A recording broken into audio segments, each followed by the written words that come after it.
Hello everyone, आपका हमारे YouTube channel पर स्वागत है। तो आज इस वीडियो में हम बीए प्रोग्राम सेकंड सेमेस्टर का इन्वायरमेंटल स्टडीज़ का कुछ इम्पोर्टेंट क्वेश्चंस जानने वाले हैं। जैसा कि आपको पता ही है कि 27 जुलाई को आपका एबिलिटी इन्हेंसमेंट कोर्स का एग्ज़ाम होगा। तो अगर आपके पास एबिलिटी इन्हेंसमेंट कोर्स यानी कि AEC में इन्वायरमेंटल स्टडीज़ सब्जेक्ट है तो ये वीडियो आपके लिए काफ़ी इम्पोर्टेंट है, क्योंकि इस वीडियो में हम कुछ बहुत इम्पोर्टेंट क्वेश्चंस जानने वाले हैं। अगर आप ये क्वेश्चंस प्रिपेयर कर लेते हैं तो आपके अच्छे खासे नंबर आ जाएंगे एग्ज़ाम में। ठीक है, तो चलिए जानते हैं।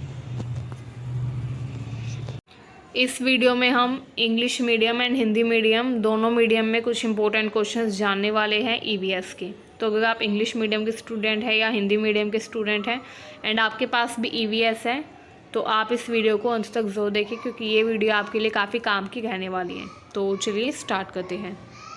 मोस्ट इंपॉर्टेंट क्वेश्चंस जो कि एग्ज़ाम पर्सपेक्टिव से काफ़ी इंपॉर्टेंट है, एग्ज़ाम में आने के काफ़ी चांसेस है, तो ये क्वेश्चंस आप ज़रूर प्रिपेयर करके जाइएगा। ठीक है, फर्स्ट क्वेश्चन देखिए, पर्यावरण शब्द को परिभाषित करें, इसका दायरा और महत्व बताएं।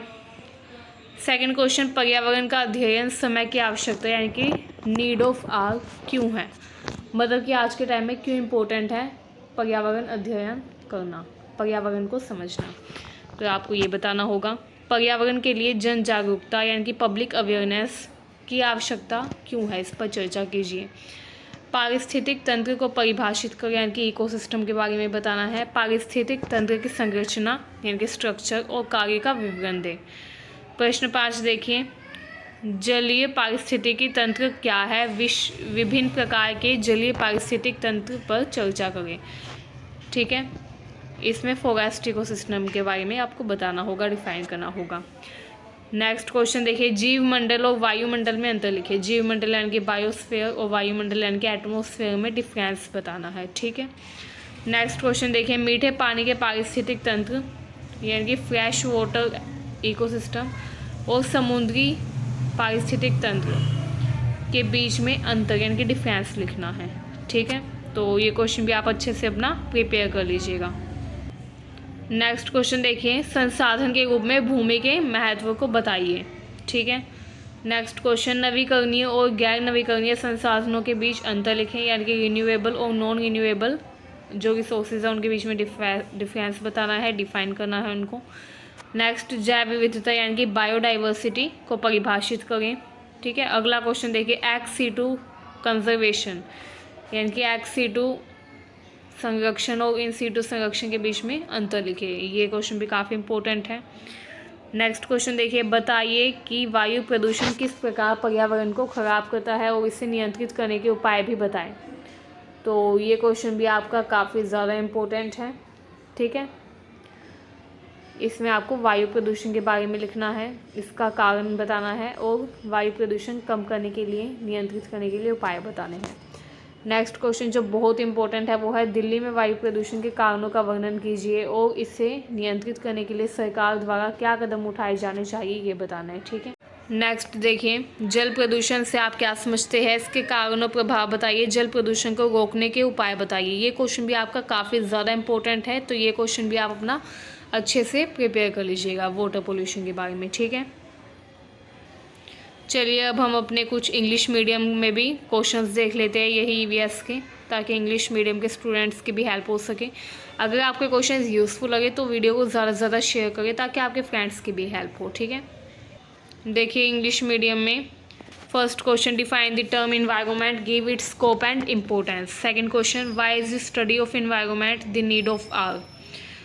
थर्ड क्वेश्चन देखिए, discuss the need of public awareness for environmental protection. ठीक है, ये क्वेश्चंस जो है ये आपके काफ़ी ज़्यादा इंपॉर्टेंट है, क्योंकि ये प्रीवियस ईयर में भी काफ़ी बार पूछे गए हैं, तो ये क्वेश्चंस आप अच्छे से प्रिपेयर करके जाइएगा। ठीक है, नेक्स्ट क्वेश्चन देखिए, define ecosystem, give an account of structure and function of an ecosystem. ठीक है, फिफ्थ क्वेश्चन देखिए अपना, what is an aquatic ecosystem, इसमें आपको एक्वाटिक इकोसिस्टम बताना है। इसके अलावा जो अलग अलग तरह के एक्वाटिक इकोसिस्टम है उनके बारे में भी डिस्कस करना है। ठीक है, next question, right difference between biosphere and atmosphere. अगला क्वेश्चन देखिए, right difference between fresh water ecosystem and marine ecosystem.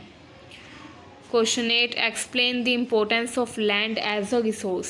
Resource के तौर पर लैंड की इम्पोर्टेंस बतानी है। 9th question, right difference between renewable and non renewable resources. इसमें difference लिखना है रिन्यूएबल और नॉन रिन्यूएबल रिसोर्सेज के बीच में। क्वेश्चन 10 जो इम्पोर्टेंट है, डिफाइन बायोडाइवर्सिटी। ये क्वेश्चन भी मोस्ट इंपॉर्टेंट है, अच्छे से प्रिपेयर कर लीजिएगा। क्वेश्चन 11 देखिए, right difference between ex-situ conservation and in-situ conservation. ये भी काफ़ी इंपॉर्टेंट क्वेश्चन है, बायोडाइवर्सिटी से रिलेटेड है, ठीक है। इसके अलावा एक क्वेश्चन होता है बायोडाइवर्सिटी हॉटस्पॉट के बारे में, that what is biodiversity hotspot. तो ये क्वेश्चन भी आप अच्छे से प्रिपेयर कर लीजिएगा, ठीक है। अगला क्वेश्चन देखिए, explain how air pollution deteriorates the environment, यानी कि एयर पोल्यूशन से इन्वायरमेंट कैसे हार्म होता है एंड कौन कौन से मेजर्स लिए जाने चाहिए इसको कंट्रोल करने के लिए, ठीक है। ये क्वेश्चन भी बहुत इंपॉर्टेंट है। Describe causes of air pollution in Delhi and what step should be taken by government to control it. इसमें दिल्ली में जो एयर पोल्यूशन है उसके बारे में लिखना है। नेक्स्ट क्वेश्चन देखिए, what do you understand by water pollution. Water pollution से आप क्या समझते हैं।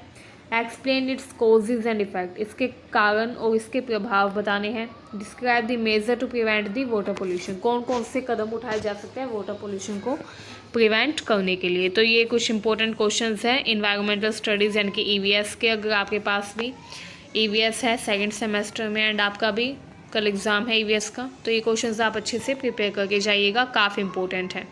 तो मुझे उम्मीद है ये जानकारी आपको अच्छी लगी, यूज़फुल लगी। ऐसी वीडियोस के लिए हमारे चैनल को ज़रूर सब्सक्राइब करिए।